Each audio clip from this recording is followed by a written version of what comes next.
सिंधी ॿोली ऐं सिंधी अदब सदियुनि जी तारीख़ रखनि था। नई तहक़ीक़ मुताबिक़ सिंध खां ॿाहिरि बि 22 मुल्कनि में सिंधी ॻाल्हाई ऐं सम्झी वञे थी ऐं पाड़ेसरी मुल्क भारत में सिंधी ॿोलीअ खे क़ौमी ॿोलीअ जो दर्जो ॾिनो वियो आहे। सिंधी अदब में कहाणी ऐं नावल जी वॾी अहमियत आहे। शाइरीअ सां गॾु सिंध जी कहाणी ऐं नावल शौक़ सां पढ़िया वञनि था। नंढे खंड जे विरहाङे खां अॼु ॾींहं ताईं सिंधी ॿोलीअ में ख़ूबसूरत कहाणियूं लिखियूं ऐं पढ़ियूं वञनि थियूं। सिंधी ॿोलीअ जे सुञाण कहाणीकार ऐं शाइर प्रोफेसर मंज़ूर बेदार जो किताब दर्द जी दुनिया, जंहिंमें 18 शानदार कहाणियूं शामिल आहिनि, जंहिंजा उनवान आहिनि समझोतो, वेसा घाती, दर्द जी दुनिया, आम व ख़ास, ख़ुद कलामी, लूसी किथां जो, माणपो, हिकु ॻाल्हि चवाएं ऐं ॿियूं केतिरियूं ई शानदार कहाणियूं शामिल आहिनि।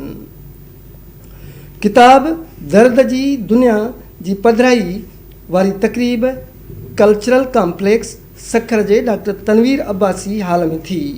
तक़रीब जी सदारत नाम्यारे शाइर ऐं अदीब डॉक्टर अदल सुमरो कई ऐं ख़ासि महिमाननि में किताब जे दर्द जी दुनिया जो तख़लीक़कार professor Manzoor Bedar, doctor Badar Ujan, doctor Ayesha Dharejo, Mumtaz Bukhari, professor Shamsuddin Kalwar, doctor Ibrahim Khail ऐं एडवोकेट सचल भट्टी स्टेज ते वेठल हुआ। मंज़ूर बेदार जे निकोर कहाणी किताब ते डॉक्टर मोहम्मद इस्माइल माका, वहीद मोहसन, अज़हर नूनारी, ज़िया भट्टी, सरदार पीरज़ादो, मजीद नवाज़ मोगल, अब्दुल मालिक खोसो, सज्जाद मीराणी, प्रोफेसर गुल कटोहर ऐं ॿियनि कहाणियुनि जे सिटराव घाड़ेटे ऐं फ़नी हवाले सां रोशनी विधी ऐं मुक़ररनि चयो त प्रोफेसर मंज़ूर बेदार जूं समूरियूं कहाणियूं मुआशिरे जो मुकमिल अक्स आहिनि, जंहिंमें विछोड़े, दर्द ऐं अंदर जे अहसासनि जी मुकमिल अक्कासी थियल आहे।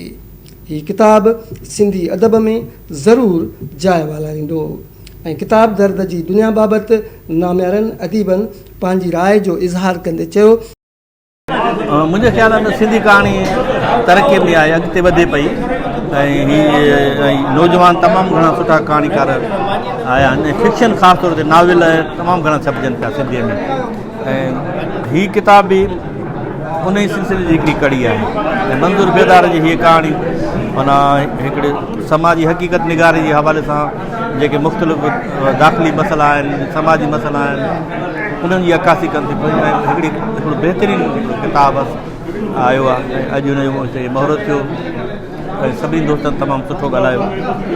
किताब दर्द जी दुनिया जव्हां लेखक आहियो, तव्हां छा था सम्झो त हिन जे अचण सां अव्हां केतिरी ख़ुशी महसूसु था कयूं ऐं हीअ ख़ासि करे पढ़ंदड़नि में केतिरी जाइ वालारे सघंदो? माण्हू जी तख़लीक़ बि माण्हू जी औलाद वांगुरु हूंदी आहे। ख़ुशी तमामु घणी थी थिए, छाकाणि हिन में मुंहिंजा ख़्याल समाजी, सियासी, माशी, ज़ाती ख़्याल समायल आहिनि। इंशाअल्लाह हीअ किताब जेको आहे माण्हुनि में सुठो जाइ वालारींदो ऐं हिन में छपजण खां पोइ 250 कापी विकामजी वेंदियूं आहिनि। माना 2 महीननि जे अंदरि हिन जूं 250 कापियूं जेको आहे न माण्हुनि ख़रीद कयूं आहिनि, बाक़ी 250 कापियूं असां वटि आहिनि। पर किताब कंहिं बि माशरे में नए किताब जो अचणु माना त बाशूर क़ौम हुजण जो हिकिड़ो ओजाण आहे। इहा ॾाढी सुठी ॻाल्हि आहे जो एतिरी तादाद में तव्हां ॾिठो दोस्तनि, जैकम्बाद, शिकारपुर, घोटकी, पनवाकिल, खैरपुर, चक, एॾा दोस्त आया आहिनि। त हिन मां ज़ाहिर थियो त इल्म सां सिंधी माण्हुनि जो बेहद मोहबत आहे। सिंधी ॿोलीअ में कहाणी ऐं नावल अॼोकी सोशल मीडिया वारे दौर में बि शौक़ सां पढ़िया वञनि था, जेको इन ॻाल्हि जो दलील आहे त सिंधी ॿोलीअ जो अफ़सानवी अदब अॼु बि साॻी तरह लिखियो ऐं पढ़ियो वञे थो। हिन सुहिणी तक़रीब जो इंतज़ाम सखर सक़ाफ़ती ऐं अदबी फोरम समेत आर्ट्स काउंसिल सखर पारां कयो वियो हो। किताब आहे ही त हिकिड़ो साईं जी 18 कहाणियुनि ते ॿधल किताब आहे दर्द जी दुनिया ऐं मजमूई तौर ते हिन जी जेकी मौज़ू आहे उहो संदसी शख़्सियत सां लाॻापियल जेके कहाणियूं आहिनि उनखे उन कहाणी रंग ॾेई करे उनखे कहाणियूं लिखियूं आहिनि, उहो किताबु छपियो आहे। हाणे मजमूई तौर ते सिंधी कहाणी जा जेके लाड़ा आहिनि उहे बि मटिया आहिनि, नवां आया आहिनि, मौज़ू बि नवां आया आहिनि इन करे सिंधी कहाणी हाणे पंहिंजो एवोल्यूशन आहे जेको या कर जेको आहे उहो नए अंदाज़ में मोड़े पई। अॻु में बि हिकिड़ी शानदार रिवायत कहाणी जी रही आहे जेकी विरहाङे खां अॻु हुई, वरी विरहाङे खां फोरी पोइ थी, वरी विच में थोरो माठ अची वई, वरी विच में वरी उभरी आई कहाणी, वरी हाणे जेकी कहाणी आहे उहा हाणे नवां कर मोड़े पई ऐं नए अंदाज़ सां लिखिजे पई। जेका सिंधी कहाणी लिखी थी वञे, ख़ासि तरह मंज़ूर बेदार जो किताबु जेका दर्द जी दुनिया जेका जिते अॼु पाण वेहक करे आया आहियूं, उहा मां सम्झां थो पियो त सिंधी अदब में हिकिड़ो वॾो नालो ॼमाईंदी ऐं इन जा असरात जेको सिंधी अदब ते सुठा पवंदा।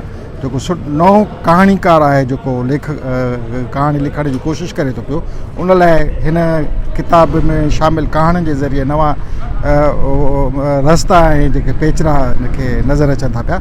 मां सम्झां थो ही कहाणी जो जेको मजमूओ आहे उहो हिकिड़ो सुठो समन आहे सिंधी अदब जे लाइ। नाज़रीन, सिंधी अदब में कहाणी वॾी हैसियत रखे थी ऐं अॼोको किताब दर्द जी दुनिया जंहिंमें मुख़्तलिफ़ राइटरनि पंहिंजी राय जो इज़हार कयो ऐं इंशाअल्लाह ताला असां वरी कंहिं ॿिए किताब जी मोहरत सां ज़रूरु हाज़िर थींदासीं।